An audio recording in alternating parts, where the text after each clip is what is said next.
नमस्कार, आदाब, जय भीम, सत श्री अकाल।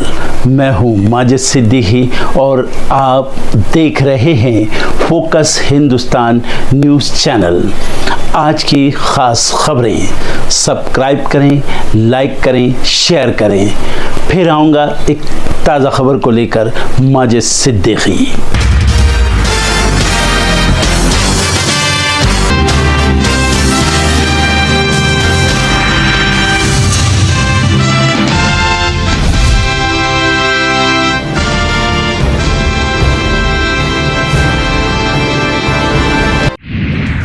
अखिलेश ने बुलाई सपा विधायकों की बैठक, विधानसभा सत्र की बनाएंगे रणनीति। पीएम मोदी आज करेंगे मन की बात, रेडियो के जरिए कार्यक्रम को करेंगे संबोधित। पेरिस ओलंपिक खेलों का कर सकते हैं जिक्र। महाराष्ट्र में सियासी हलचल तेज, आज फिर अमित शाह से मिलेंगे जेपी नड्डा, बातचीत पर टिकी निगाहें। झारखंड में बीजेपी विधायक दल की बैठक आज, मीटिंग में जुड़ेंगे दिग्गज नेता, चुनाव को लेकर होगी चर्चा। हरियाणा में झाड़ू चलाने की फिराक में आप, सुनीता केजरीवाल ने संभाला मोर्चा, आज भी करेंगी चुनाव प्रचार। दिल्ली सरकार के खिलाफ छात्रों का प्रदर्शन, कोचिंग के बेसमेंट में पानी भरने से 3 छात्रों की गई जान। बीजेपी ने आपको ठहराया आईएएस के 3 अभ्यर्थियों की जान जाने का जिम्मेदार, आतिशी से मांगा इस्तीफा। आज से जापान दौरे पर एस जयशंकर, क्वाड के विदेश मंत्रियों के साथ करेंगे मीटिंग। टिहरी में बादल फटने के बाद तबाही, 16 भवन मलबे में दबे, 2 की गई जान और मां बेटी लापता। महाराष्ट्र में कई शहरों में भारी बारिश से परेशानी, यूपी एमपी सहित 6 राज्यों में आईएमडी का अलर्ट। पाकिस्तान सरकार के उत्पीड़न और क्रूरता के खिलाफ आवाज उठाएंगे बलूच लोग, राष्ट्रीय सम्मेलन के लिए कारवां जुटने लगा। 2.5 लाख युवाओं को देश से निकाल सकता है अमेरिका, इनमें बड़ी संख्या में भारतीय शामिल। मालदीव ने भारतीय डॉनियर विमान और हेलीकॉप्टर का इस्तेमाल फिर किया शुरू, राष्ट्रपति बनने के बाद मुइज्जू ने लगाई थी रोक। यूनेस्को की विश्व विरासत सूची में जापान की सादो सोने की खदान शामिल, ये 400 सालों तक हुई संचालित। ग्रीन कार्ड का इंतजार कर रहे भारतीय छात्रों की बढ़ी मुश्किलें, 21 साल के होते ही अमेरिका से निकाल दिए जाएंगे। 33,000 करोड़ के पार पहुंचा जुलाई में एफपीआई निवेश, विदेशी निवेशकों की भारतीय बाजारों में खूब दिलचस्पी। 35% बढ़ी सोने के आभूषणों की खरीदारी, सीमा शुल्क कम होने से सराफा बाजारों में लौट रही रौनक।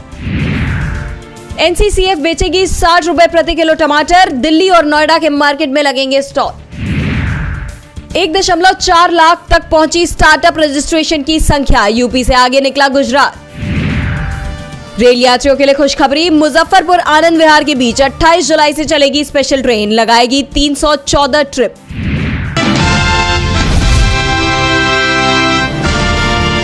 इन दिनों एनडीए को महाराष्ट्र से लगातार झटके लग रहे हैं। कभी बीजेपी नेता विधानसभा चुनाव से पहले ही पार्टी को छोड़कर विपक्ष से हाथ मिला रहे हैं, तो कहीं शरद पवार गुट वाली एनसीपी में शामिल हो रहे हैं। इसी कड़ी में अजीत पवार गुट को चुनाव से पहले बड़ा झटका लगा है। दरअसल एनसीपी अजीत गुट के बड़े मुस्लिम चेहरे बाबा जानी दुर्रानी शरद पवार गुट वाली एनसीपी में शामिल हो गए हैं। दुर्रानी ने शुक्रवार को संभाजी नगर दौरे के दौरान जयंत पाटिल से मुलाकात की थी और शनिवार को उन्होंने शरद पवार की उपस्थिति में एनसीपी शरद गुट में वो शामिल हो गए। इसी के साथ दुर्रानी ने अजीत गुट पर विपरीत विचारधारा का आरोप लगाया। दुर्रानी ने कहा कि वैचारिक रूप से एनसीपी बीजेपी और शिवसेना के साथ तालमेल नहीं रखती है, जिससे समायोजन मुश्किल हो जाता है, इसीलिए मैंने इसे छोड़ना ही उचित समझा। बता दें कि अभी हाल ही में महाराष्ट्र के पूर्व मंत्री और बीजेपी के वरिष्ठ नेता माधवराव किन्हालकर ने शरद पवार के नेतृत्व वाली राष्ट्रवादी कांग्रेस पार्टी को ज्वाइन किया था। तो वहीं शुक्रवार को गोंदिया के पूर्व विधायक और बीजेपी नेता रमेश कुथे उद्धव ठाकरे गुट शिवसेना यूबीटी में शामिल हुए थे, जिसने विधानसभा चुनाव से पहले ही बीजेपी की मुसीबतों को बढ़ाने का काम किया है। बताते चले कि महाराष्ट्र में इसी साल विधानसभा चुनाव होने हैं। लोकसभा चुनाव में महाविकास अघाड़ी एनडीए पर भारी भी पड़ी थी और ज्यादा सीटें जीती। शरद पवार गुट की एनसीपी कांग्रेस और उद्धव ठाकरे गुट की शिवसेना के साथ विधानसभा चुनाव लड़ेगी, जबकि अजीत पवार गुट की एनसीपी बीजेपी और एकनाथ शिंदे गुट वाली शिवसेना के साथ चुनाव लड़ सकती है।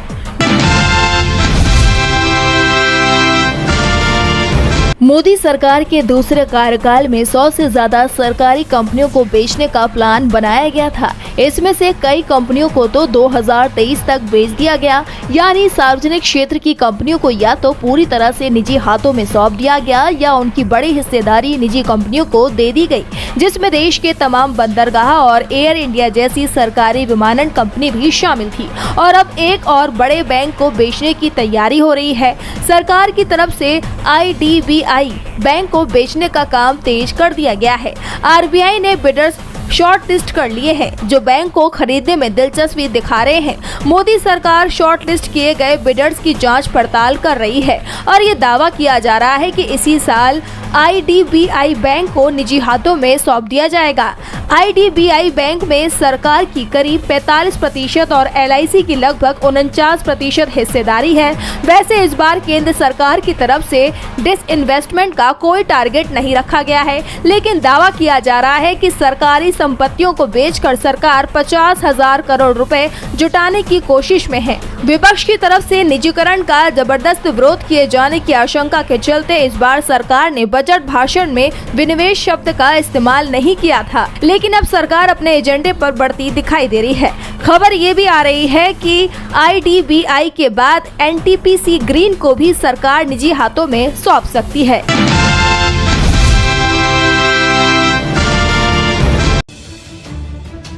दिल्ली के ओल्ड राजेंद्र नगर इलाके में एक कोचिंग सेंटर के बेसमेंट में पानी घुस गया। इस घटना में अब तक 2 छात्राओं और 1 छात्र की मौत हो गई है। दिल्ली में मौसम कब और कैसे बदल जा रहा है, इसको लेकर दिल्ली वासी भी हैरत में है। कहीं झमझमाती बारिश हो रही है तो कहीं पानी की एक बूंद भी नहीं गिर रही है। शनिवार को भी दिल्ली में ऐसा ही मौसम का बदलाव देखने को मिला। मध्य दिल्ली के ओल्ड राजेंद्र नगर इलाके में खूब बारिश हुई। तेज बारिश के चलते ओल्ड राजेंद्र नगर के राउज IAS स्टडी सर्कल के बेसमेंट में पानी भर गया। इसमें 3 स्टूडेंट्स की मौत हो गई।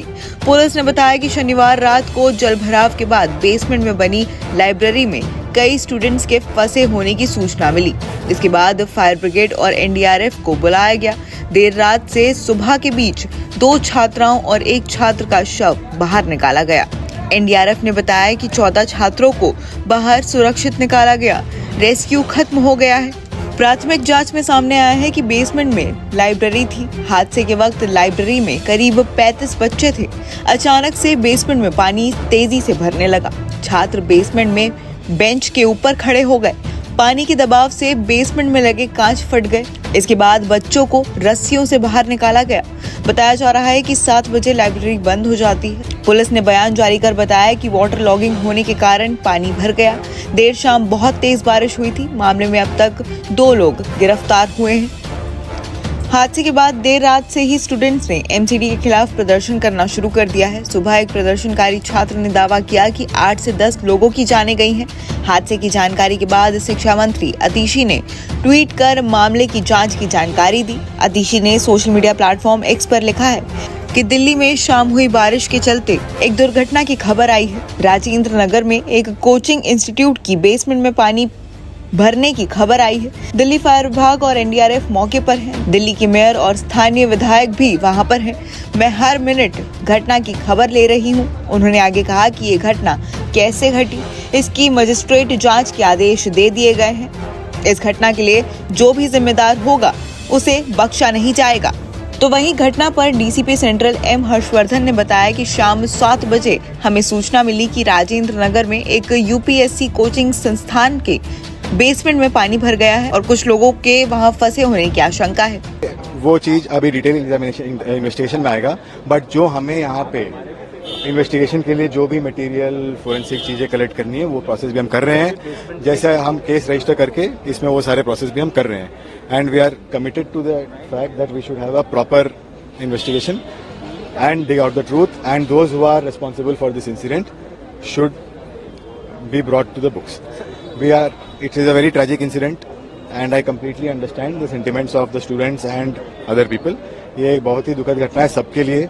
It doesn't have to be said। हम सब भी इसी तरह के जगह से और इसी तरह के दौर से गुजरे हैं और इस तरह का इंसिडेंट होना सबके लिए बहुत दुखदायक है। घटना को लेकर नई दिल्ली की सांसद बांसुरी स्वराज ने दावा किया कि कुछ बच्चों की मौत करंट लगने से हुई है। संख्या के बारे में मालूम नहीं है, कुछ को रेस्क्यू किया गया है। दिल्ली सरकार ने घटना की मजिस्ट्रेट जांच के आदेश दिए हैं। बार बार पिछले एक सप्ताह से माननीय विधायक दुर्गेश पाठक जी को बोला जा रहा था कि नाले की डिसिल्टिंग करवा दीजिए, नाले की सफाई करवा दीजिए। आपके पीछे आप ही देख लीजिए, अभी भी 2.5 फुट पानी सड़क पर है। यही पूरा का पूरा पानी जाकर बेसमेंट में फिल हो गया है। आप जानते हैं डाइवर्स की जरूरत पड़ी है, तो आप खुद समझ सकते हैं कि कितनी गंभीर हालत है वहां पर। कह रहे पूरा का पूरा फर्नीचर तैर रहा है, ऊपर तक बेसमेंट जलमग्न है और बच्चों की डेथ हुई है इलेक्ट्रोक्यूशन के कारण। इस मृत्यु के पूरी तरह जिम्मेदार माननीय मुख्यमंत्री अरविंद केजरीवाल जी और माननीय विधायक दुर्गेश पाठक जी हैं। दिल्ली की मेयर शैली ओब्रॉय ने इस हादसे को लेकर कहा है कि एक नाले या सीवर के फटने से बेसमेंट में बाढ़ जैसी स्थिति बन गई। उन्होंने कहा कि अगर किसी भी एमसीडी अधिकारी की गलती सामने आएगी तो सख्त कार्रवाई की जाएगी। देखिए, जैसे इस घटनाक्रम का पता लगा, दुर्गेश पाठक जी यहाँ के विधायक और मैं उसी समय यहाँ पहुँच गए मौके पर और पता लगा है सभी सूत्रों से कि एक ड्रेन या कोई सीवर एकदम से फ्लैश फ्लड की तरह फट गया और वो बेसमेंट में पानी भर गया। अभी एनडीआरएफ की टीम लगी हुई है और अभी पूरी जांच चल रही है, पूरा रेस्क्यू ऑपरेशन चल रहा है। पुलिस के अधिकारी भी यहाँ पर हैं और अभी कुछ ही समय में हर चीज की क्लैरिटी हो जाएगी। और एक बात और मैं आपको कहना चाहती हूँ, किसी भी विभाग का, स्पेशली जो एमसीडी का, अगर कोई अधिकारी जिम्मेदार होगा तो उस पर पूरी तरह से एक्शन लिया जाएगा। हमसे बात करो सर, हम बताते हैं कैसे एक्शन लिया जाता है। आपकी ऑपोजिशन में है बीजेपी, वो एमसीडी को जिम्मेदार ठहरा रही है, इसके लिए कैसे देखते हैं? देखिए, इस दुखद घटना में जो आरोप प्रत्यारोप का समय नहीं है, बहुत ही दुखद घटना है और मुझे लगता है राजनीति से ऊपर उठकर हम सबको मिलकर ऐसी घटना के लिए हम उन सब अधिकारियों पे या जो भी इसका जिम्मेदार है उस पर एक्शन लेना चाहिए।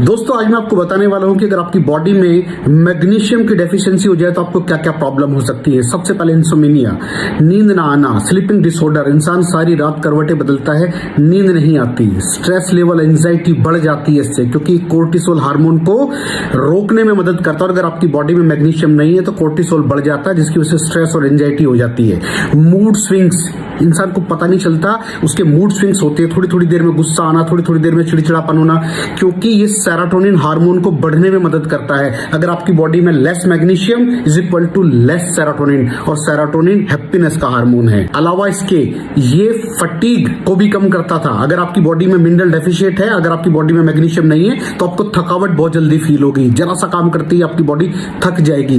पुअर डाइजेस्टिव सिस्टम, ये डाइजेस्टिव सिस्टम को भी मैनेज करने में बड़ा शानदार रोल प्ले करता है, और अगर इसकी डेफिशिएंसी है तो कॉन्स्टिपेशन, डायरिया जैसी प्रॉब्लम हो जाती है। माइग्रेन, बहुत खतरनाक प्रॉब्लम है माइग्रेन। अगर डेफिशिएट है आपकी बॉडी मैग्नीशियम से तो आपको माइग्रेन की प्रॉब्लम भी हो सकती है। ब्लड प्रेशर, अगर आपकी बॉडी में मैग्नीशियम कम है तो आपको ब्लड प्रेशर की प्रॉब्लम हो सकती है। इरेगुलर हार्टबीट, ये हार्टबीट का बढ़ जाना, कम हो जाना, बढ़ जाना, कम हो जाना, मैग्नीशियम डेफिशिएट होने की निशानी है। ऑस्टियोपोरोसिस, बोन हेल्थ वीक हो जाती है, क्योंकि आपकी बॉडी का 60% जो मैग्नीशियम है वो आपकी बोन्स के अंदर होता है। अगर आप बाहर से मैग्नीशियम नहीं ले रहे हैं तो आपकी बॉडी जो है वो हड्डियों में से लेना शुरू कर देती है, जिसकी वजह से ऑस्टियोपोरोसिस की प्रॉब्लम भी हो सकती है, आपकी हड्डियां कमजोर हो जाती हैं। और मसल क्रैम्पिंग, मसल क्रैम्प, नस पे नस का चढ़ जाना, मसल्स पे अकड़ जाना, बिल्कुल चलना मुश्किल हो जाता है। तो मसल क्रैम्पिंग भी तभी होती है जब आपकी बॉडी में मैग्नीशियम की डेफिशिएंसी हो। और दोस्त, हमारे यहाँ 90% से ज्यादा लोग मैग्नीशियम डेफिशिएंसी के शिकार हैं। कहां से मिलेगा मैग्नीशियम, कितनी मात्रा में लें, किस क्वालिटी का लें? तो उसका जवाब है वेस्टीज प्राइम CMD। इसके अंदर आपको भरपूर मात्रा में मैग्नीशियम मिलेगा, आपकी सारी प्रॉब्लम सॉल्व हो जाएगी। Thank you so much. दर्शकों, देख लिया आपने हमारे वीडियो को। हमें खुशी होगी कि आपने हमारे न्यूज़ को लाइक किया और दूसरों को शेयर किया। अगर अभी तक हमारे चैनल फोकस हिंदुस्तान को सब्सक्राइब नहीं किया है तो तुरंत सब्सक्राइब करें, कमेंट करें और बेल आइकॉन को प्रेस करें। हम हाजिर हैं खबर के लिए।